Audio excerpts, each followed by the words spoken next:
which characters deserve more storylines. Another Reddit thread detailing essentially characters that go years without storyline and don't really do much. Examples are Callum, Martin, Bernie, Chelsea, Billy.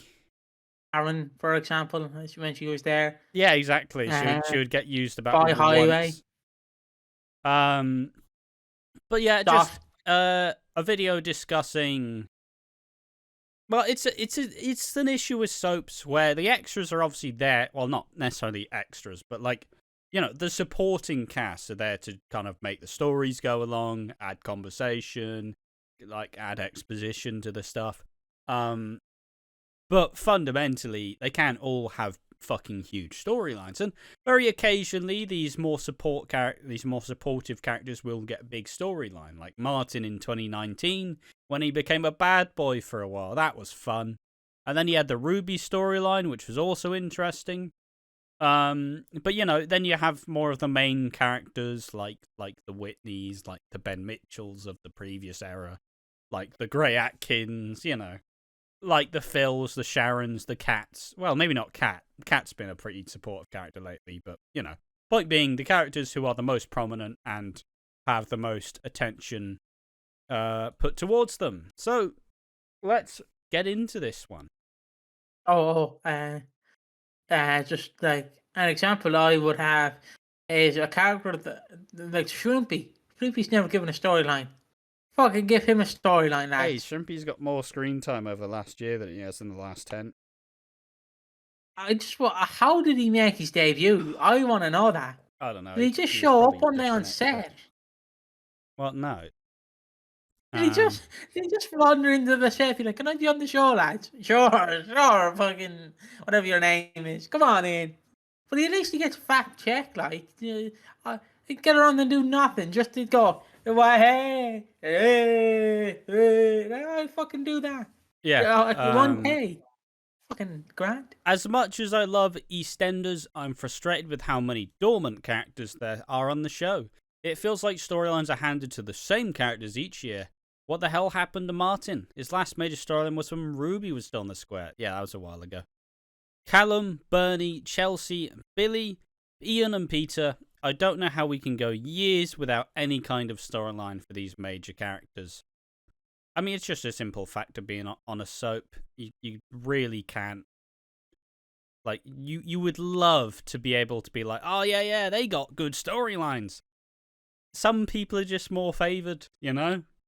If you're saying I can give a storyline to fucking Linda, or I can give a storyline to Felix, I'm giving it to Felix. I'll know what... No, I'm not.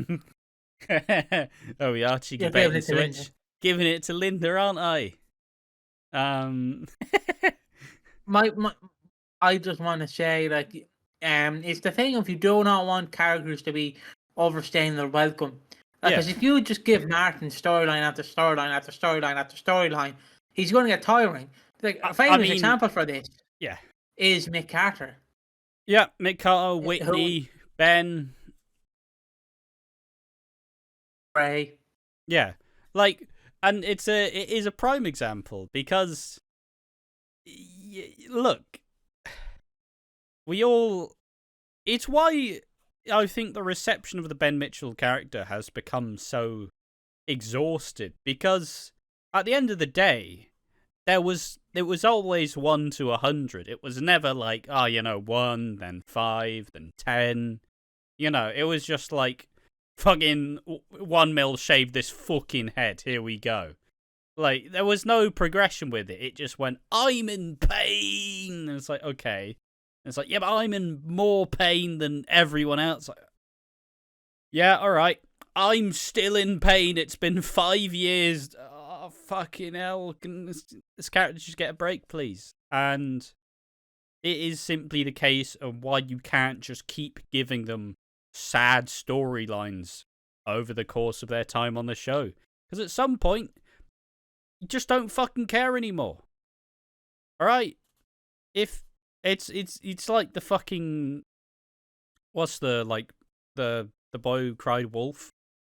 Then got eaten by the fucking wolf. And nobody saved him because he wouldn't shut the fuck up about it. Not quite how it's told. But I'd say it's a better interpretation of the media. But yeah, it's just one of those fucking things where at some point you just get fucking sick of it. And that's why some of these characters do get these much more developed storylines, and some of them don't only get it every couple of years. Like Martin has had that big storyline in 2019, which probably kept him on the show because he went, man, can I fucking do something, please? I'm fucking sick of just getting yelled at by Stacey. Can I do something, please? Did you see recently the original Martin came back to just go walk around the set? Well, he was shadowing the director. But imagine he takes over and he Dwayne's himself. I want to reprise myself as Martin.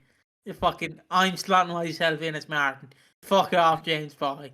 He looks exactly like how you'd expect Martin to look like.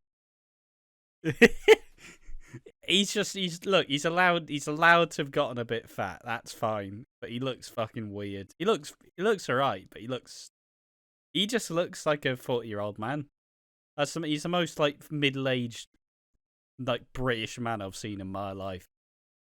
He's only like 30, isn't he? 35, 36. I don't know, but it was cool to see him. It was cool to see him in some form.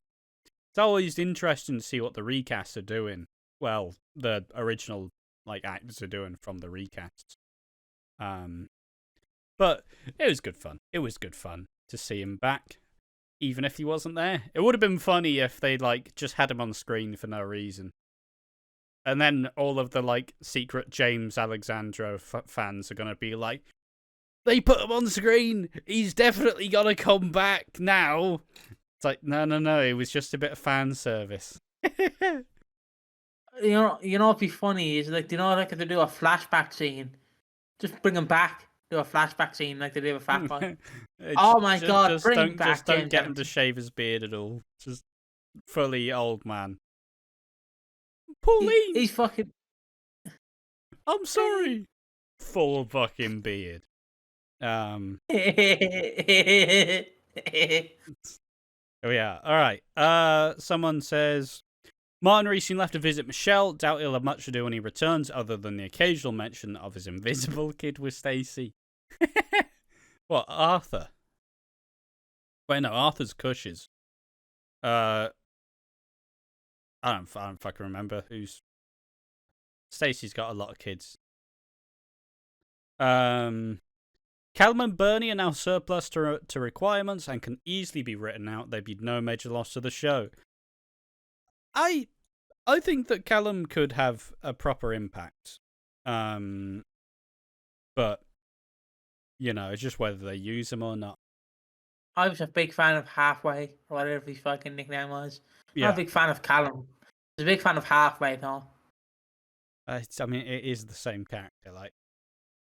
I don't know, they just changed his name, so I fucking hate him now. Ian will probably get some more action when Cindy inevitably has an affair with George. Yeah, probably. He never gets action. I mean,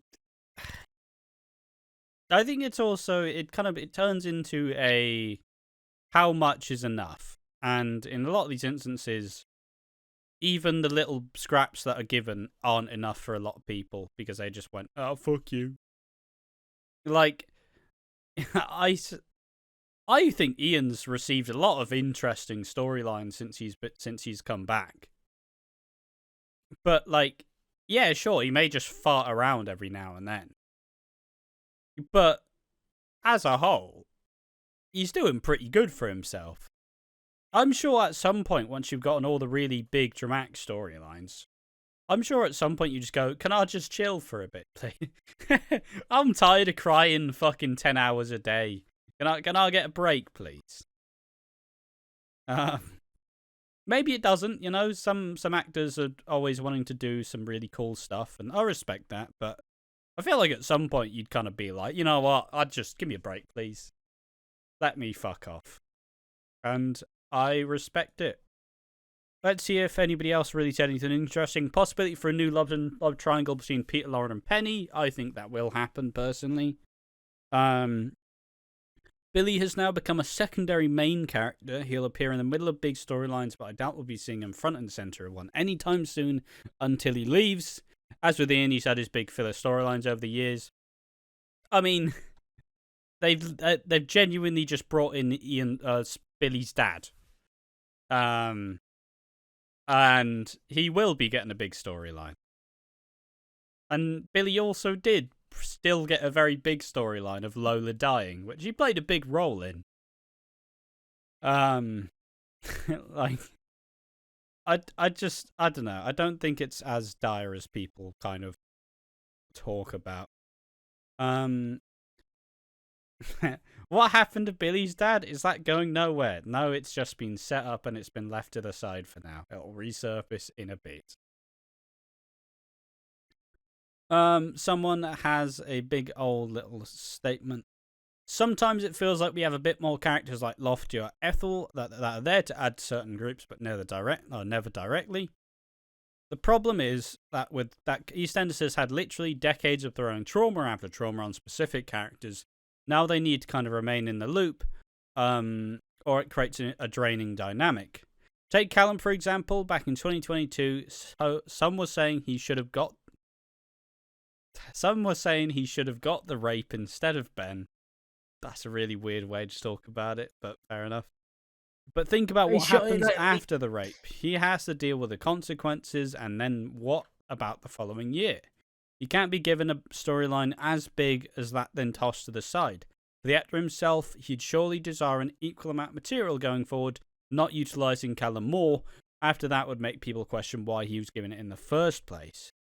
So what does that do? It just creates Ben 2.0. Now Ben and Callum are equally traumatised issue-based individuals. Throw in Jay as well, and that entire household is pure misery. Callum, as he is now, is a much-needed palate cleanser to that, but at the same time, that means he doesn't get much to do himself. That's an interesting angle for it.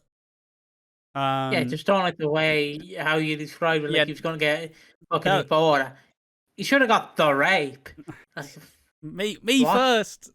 You know, it's just the selection of the storyline, but yeah, really fucking crude in its delivery. Likewise with Chelsea, she's so good as a mature support system, but it's equally a waste of a incredibly talented actress. Chelsea's really, she has definitely improved a lot since she was initially brought on in. I think she is a likable character, and she kind of has earned her place to be on the show. But yeah, it's just that, will she get that big storyline? Because she won't. Felix as well, he's great for a laugh and to be a kind shoulder, but I don't want him ruined by some issue-based nonsense or being thrown in dark situations. Keep him as a regular, normal person because it works around the show, but at the same time, because of that, he feels extraneous. Just not important.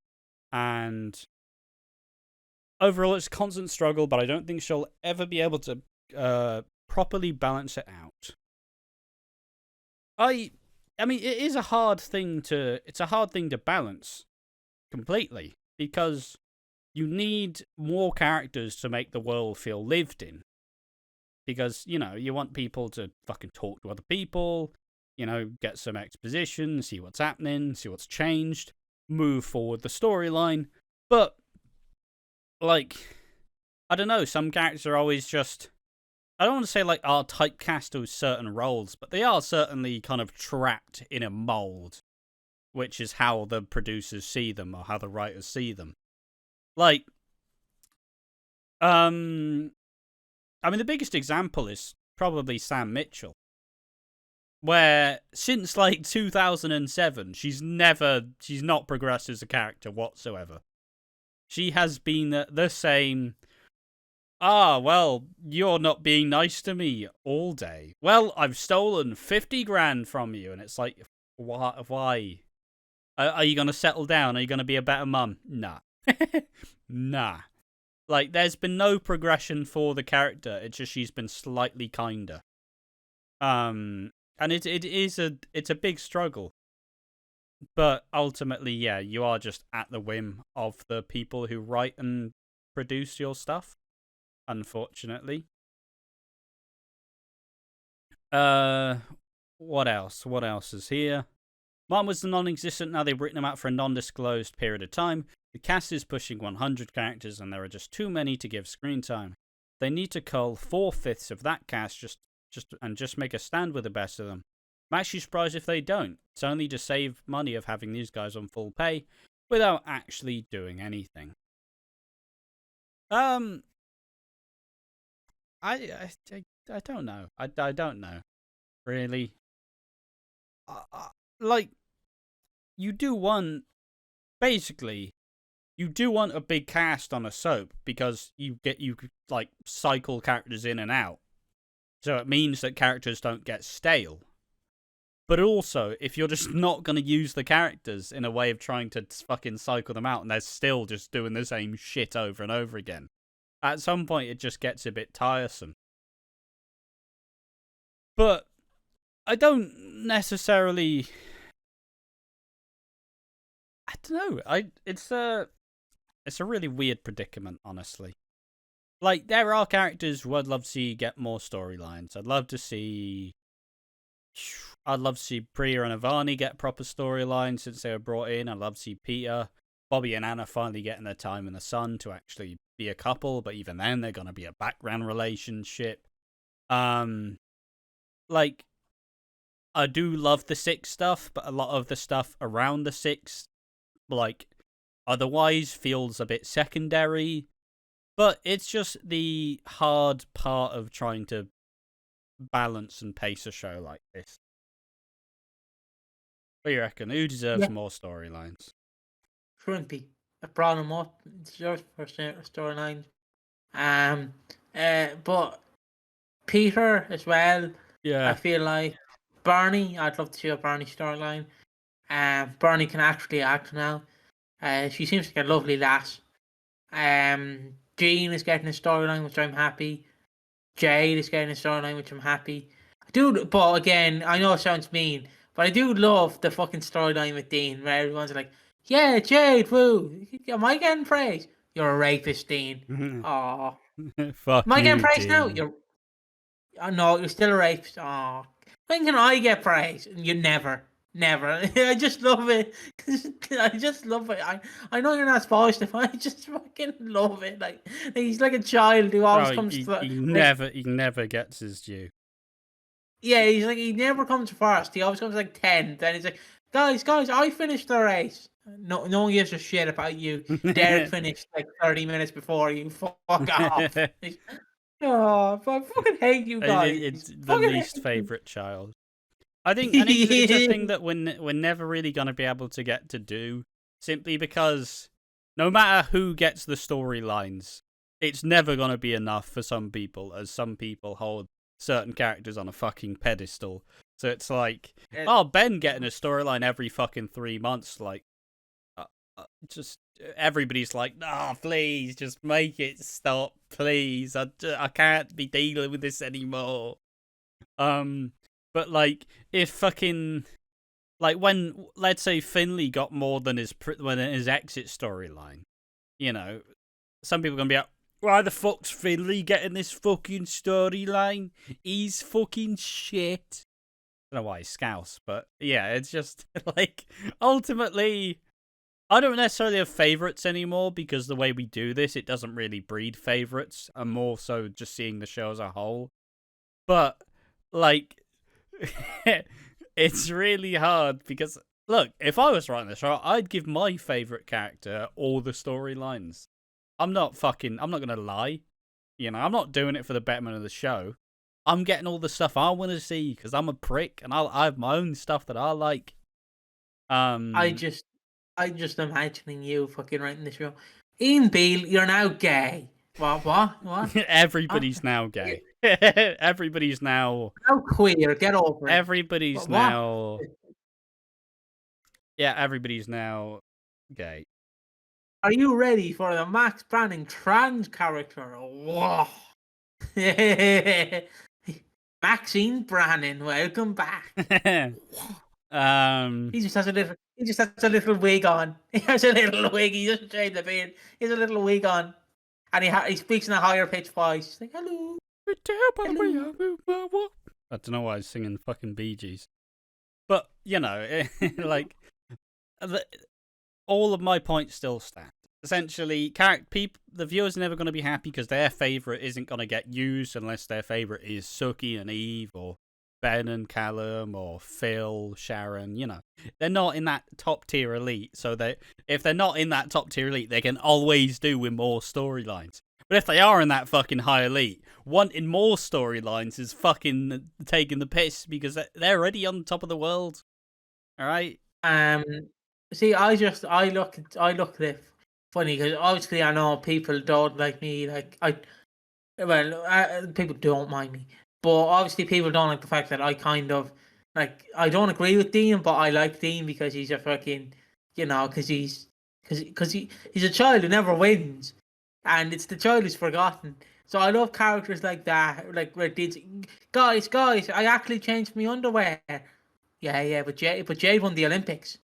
Oh. I don't necessarily think that people dislike your take on Dean. I've seen a lot of people kind of being like, Dean is an interesting character.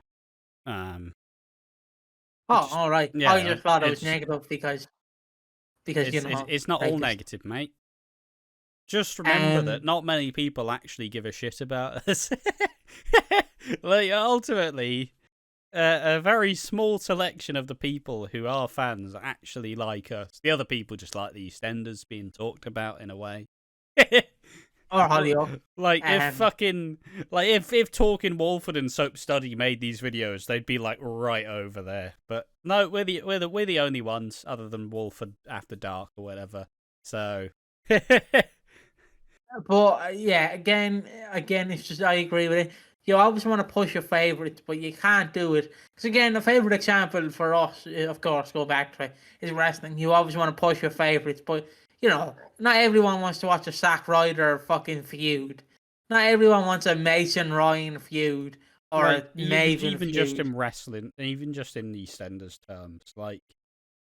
No one wants, like, fucking... Nobody wants a long-running storyline with Bernie. Like, no one cares. You got to do so much legwork to make it fucking happen. But it's just not even worth the effort.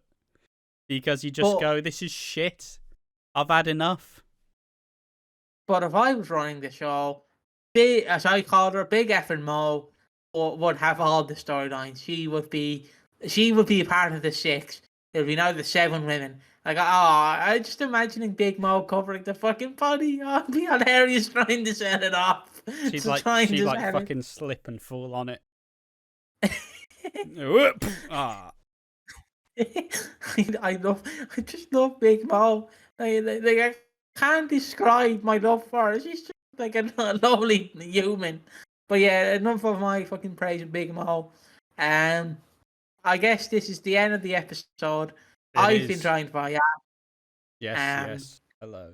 I've been Piggy. We now have a few things to run through. So if you don't mind indulging for a minute or two, we have YouTube memberships now. Memberships give you access to the videos early. You can also just get emotes. So when we go live, you can pop a little fill in the chat. Yeah. We have a Patreon. Where different tiers, different pledges. It's basically the same thing with YouTube, but you can actually suggest content. We have a Discord where you can talk to us if you want. Tell us that we suck, tell us that we're nice. It has been dead for a hot minute, but we did take a 2-week break, so I think it's allowed. We also have a Goofy, or as I'm legally supposed to say it, Coffee, where you can buy us a lovely Aldi fucking one of these bad boys.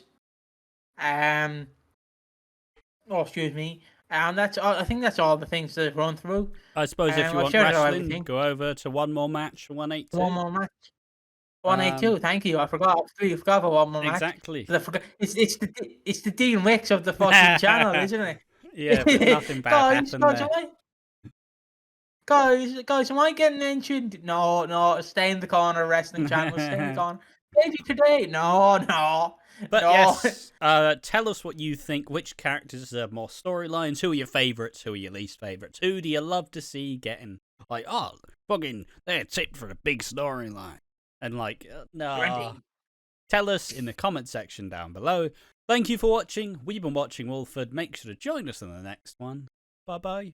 Bye. Bye-bye.